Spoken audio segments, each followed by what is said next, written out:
bagaimana kita fight orang tua saya luar biasa ngurus anaknya, ibu saya orang tua paling hebat ya, dan kemudian dia ingin anaknya sukses, sampai sekolah saja kita terlibat rentenir untuk membayar. Maka kemudian ini yang menjadi inspirasi, kalau kemudian nasib orang Indonesia dari keluarga miskin akan lebih baik, maka satu keluarga miskin kita cari satu anaknya, kita sekolahkan sampai sarjana agar bisa merubah nasib keluarganya. Ini praktek saya waktu itu teman-teman adalah ketika kita temukan mereka nggak bisa sekolah. Loh kok nggak bisa sekolah, nggak punya biaya Pak? Loh kamu sekolah aja, vokasi, SMK, agar bisa cepat kerja. Ternyata, ya Pak tapi kan nggak punya biaya. Itulah inspirasi saya membuat sekolah SMK gratis untuk orang miskin, dan sekarang sebagian besar mereka sudah bekerja, dan saya terharu karena dia membereskan seluruh persoalan keluarganya. Teman-teman ini ceritanya. Jadi ada kisah siapa ini di Takaran, ini tembus personel secret number ini. Ini orang Indonesia pertama jadi idol K-pop. Ada yang pernah nonton? Nonton juga ternyata. Ada Kemenparekraf ini menggandeng Silver Queen promo pariwisata dan budaya melalui ER. Ada juga kemudian pasar modal kebanjaran anak muda, ini dari bos LPS-nya, jangan FOMO. Artinya apa? Kreativitas itu difasilitasi, terjadi perjumpaan. Itu buat mereka tidak malas. Lanjut. Dan mengasah kemampuan diri. Ada top 3 skill untuk SDM yang berdasarkan global. Mana? Terus ini. Kita butuh sekarang analytical thinking, creative thinking, resilience and flexibility, agility. Jadi yang seperti ini yang dibutuhkan. PNS juga harus begini. Bukan cuma ngeladenin, sore pulang, mesti analitis. Kira-kira kalau ini mau kita kembangkan, mungkin seperti apa? Sama kemudian, di sebelah kiri kita, tambah kesulitan atur jadwal makan ikan, ada startup e-vision. Ini mesin memberi makan otomatis untuk tingkatkan efisiensi. Teknologi anak muda. Rasanya kalau saya lihat senyumnya, ini anak muda ya. Ubanan juga belum, tertawa, rasanya tidak terlibat pinjol dia. Lanjut. Ada juga. Melek digital ada generasi inovator Indonesia. 5 negara pengguna TikTok itu nomor 1 Amerika. Nomor 2 kalian.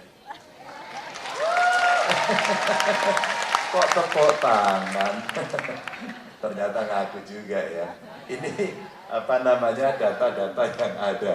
Dan sekarang orang protes kayak Pak Ganjar, TikToknya kurang seru. TikToknya kurang seru. Screen time orang Indonesia itu ternyata cukup tinggi, 5,7 jam per hari. Kalian berapa jam sehari melototin gadget? 8 jam kebangetan kerja apa? Jangan dong, ya aturlah hidupnya. Bangun tidur cari handphone, mau tidur cari handphone. Wah, kredit pinjol beli handphone baru, habis itu nggak bayar. Jangan. Ini kalau kita lihat Gen Z ini bisa produktif sambil rebahan, tapi saya tidak menyarankan. Artinya banyak cara dan kesempatan bisa kita gunakan dalam situasi perubahan yang terdisrupsi luar biasa ini. 1, mau jualan online bisa. Kemarin yang geger itu apa itu namanya? Yang sempat dilarang TikTok Shop. Oh, sekarang sudah hidup lagi katanya. Terus kemudian ada bisa menulis online, ada kemudian gambar online, banyak sekali. Dan harapan-harapan muncul, aku lihat baliho-baliho itu banyak sekali ya sekarang. Caleg atau capres ya? Bukan, gambarnya itu loh, gambarnya sekarang lucu-lucu pakai AI gitu-gitu ya. Itu, aku juga mau buat. Lanjut. Lalu melek finansial, yang pengen duit angkat tangan. Ya, tangan duit aja semangat. Teman-teman ini konsumen pinjol kita lumayan gede ya.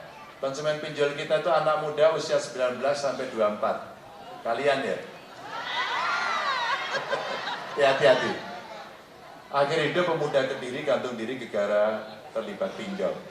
Ini problem besar hari ini yang muncul. Maka kalau mau pinjem aja ke mertua. Malah nggak pinjem tak kasih. Atau Pak masih jomblo Pak, ini jomblonya agak akut, oke.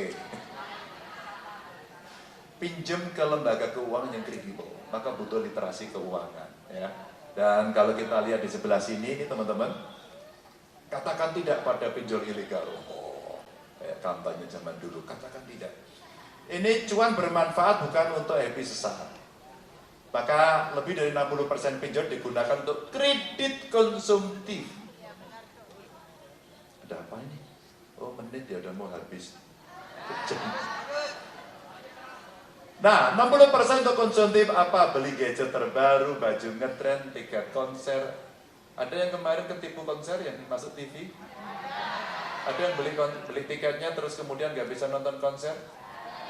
Ada ngaku di sini angkat tangan naik panggung. Atau sebenarnya 57% pasar modal juga didominasi oleh anak-anak muda. Kalian mau pilih yang mana? Yang produktif atau yang konsumtif? Angkat tangan yang konsumtif. Yang produktif. Kamu sudah di jalan yang benar. Di ruangan ini. Di luar entahlah. Lanjut. Apalagi ini yang mau saya ceritakan. Nah, makanya tolong jaga demokrasi lewat digital. Anak-anak muda kita bisa terlibat, kita punya cita-cita dan kita pingin. Tadi obrolan saya di dalam sana, keren sih menurut saya. Pak Ganjar, IT bisa dijadikan kolateral nggak? Oke, bisa banget. Undang-undangnya sudah ada, aturannya sudah ada, tapi kok belum jalan? Itu komitmen sebenarnya. Dulu saya pingin pecahin telurnya, udahlah. Waktu itu saya mau jadi gubernur di Jawa Tengah aja. Kalau Anda ke Jawa Tengah, saya pecahin telurnya, kamu pinjem. Tapi saya belum. Maksud saya mesti ada contoh. Dan yang pertama itu ada risikonya. Tapi butuh keberanian untuk memutuskan karena perubahan zaman memang butuh dukungan. Ini menurut saya yang penting. Nah kalau kita bisa menjaga demokrasi kita, 37% milenial Gen Z ini berisiko tinggi terpapar hoax, maka idenya adalah bagaimana gagasan mengemuka, bagaimana memilih dan memilah dengan baik, ada preferensi untuk memilih, maka besok nonton debat. Biar ngerti, orang pikirannya apa ya gitu. Yang pertama dulu pernah nonton debat nggak? Nonton ya? Yang nonton angkat tangan. Dikit bahaya nih, jangan-jangan yang lain nggak milih besok. Nonton dong. Terus kemudian bisa dengan melakukan fact check.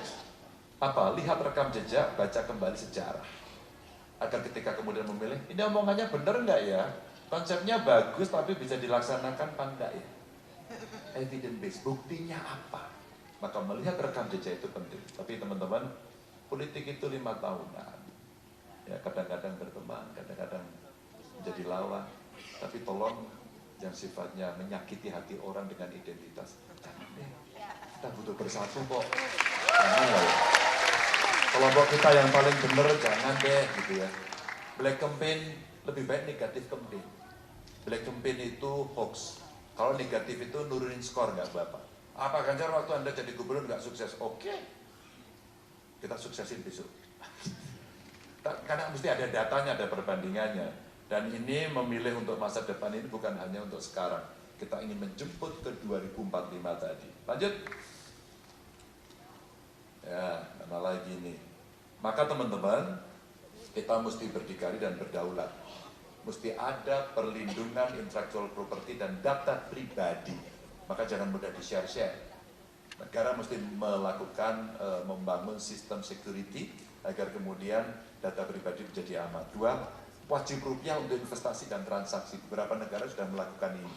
Tiongkok sama Perancis deal membeli pesawat, bayarnya pakai yuan. Dan kemudian karena duitnya gede, waduh kalau itu nggak kepake di tempat saya. Oke kalau gitu, gimana? Kalau duit yang saya bayarkan ke Anda itu, Anda investasikan ke negara kami, saya kasih insentif. Keren banget ini. Akhirnya perusahaan penerbangan ini berinvestasi di Tiongkok dan dia membuat industri pesawat terbang. Karena dia mau beli banyak. Contoh-contoh yang kemudian kuat. Dan satu data Indonesia, ini untuk memudahkan kredit regulasi bagi pelaku digital dan kreatif. Hari ini saya itu agak, mana ya, masa satu data nggak beres-beres. Petani butuh pupuk ribut, kelompok miskin tidak dapat bantuan marah, anak-anak sekolah mana yang miskin dan tidak miskin, kalau ada bantuan seringkali orang cerita, kok saya nggak dapat, kok dia dapat. Nah kamu masuk kategori miskin nggak? Enggak sih ya, oh ya kan nggak dapat gitu ya. Tapi kriteria, ukuran, dan datanya inilah yang mesti kita siapkan. Ini contoh-contoh yang ada. Terakhir, maka teman-teman, saya akan akhiri, ini semangat yang ternyata soal generasi muda itu sudah diomongkan oleh pendiri bangsa kita. Beri saya 1000 orang tua, akan kucabut gunung Semeru dari akarnya. Itu orang tua yang udah ubanan. Tapi beri kami 10 pemuda yang semangatnya menyala-nyala, akan kuguncang dunia. Harapan besar itu ada di pemuda, dan harapan besar itu ada di sini. Terima kasih. Assalamualaikum warahmatullahi wabarakatuh. Waalaikumsalam warahmatullahi wabarakatuh. Aku udah gantian dulu. Dulu dong Pak. Dulu Oh, Pak. tetap di sini. Iya, dulu Pak.